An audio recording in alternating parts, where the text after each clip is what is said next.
मानव श्वसन तंत्र और फेफड़ों की संरचनात्मक और कार्यात्मक इकाई किसे कहा जाता है? वायु कोशिका को।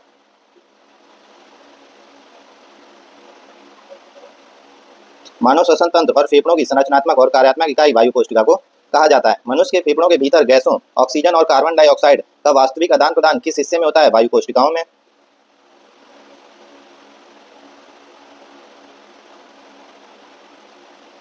मनुष्य के फेफड़ों के भीतर गैसों ऑक्सीजन और कार्बन डाइऑक्साइड का वास्तविक आदान प्रदान वायु कोशिकाओं के हिस्से में होता है। फेफड़ों के अंदर पाई जाने वाली गुब्बारे जैसी संरचनाएं जो गैसों के विनिमय के लिए एक बड़ा सतह क्षेत्रफल प्रदान करती हैं क्या कहलाती हैं? वायु कोशिकाएं।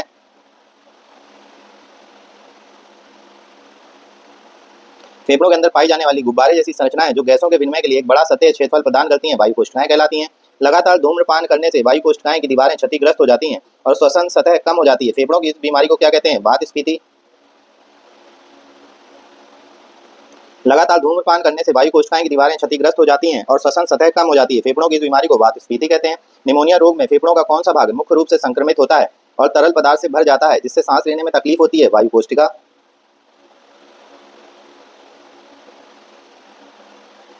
निमोनिया रोग में फेफड़ों का वायु कोशिका संक्रमित होता है और तरल पदार्थ से भर जाता है जिससे सांस लेने में तकलीफ होती है। गैसों के आदान प्रदान के लिए वायु कोशिकाओं के चारों ओर किस रक्त वाहिका का घना जाल बिछा होता है? रक्त केशिकाओं का।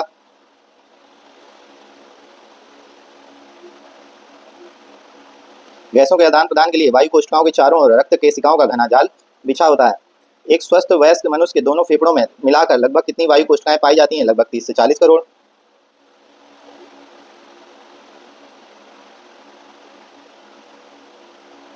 एक स्वस्थ वयस्क मनुष्य के दोनों फेफड़ों में मिलाकर लगभग 30 से 40 करोड़ वायु कोशिकाएं पाई जाती हैं। मानव शरीर में गैस विनिमय की प्राथमिक साइट किसको माना जाता है? वायु कोशिका को।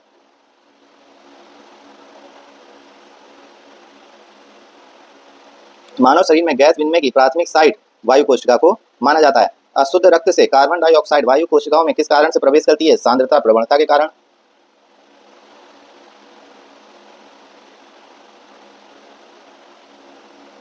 क्योंकि रक्त में CO2 अधिक होती है और कोशिका में कम।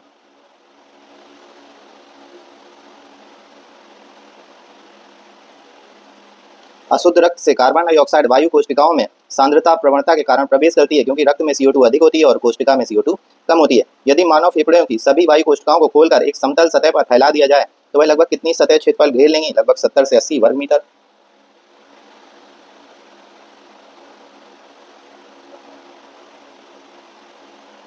यदि मानव फेफड़ों की सभी वायु कोशिकाओं को खोलकर एक समतल सतह पर फैला दिया जाए तो वह लगभग 70 से 80 वर्ग मीटर क्षेत्रफल घेर लेंगी। Thank you.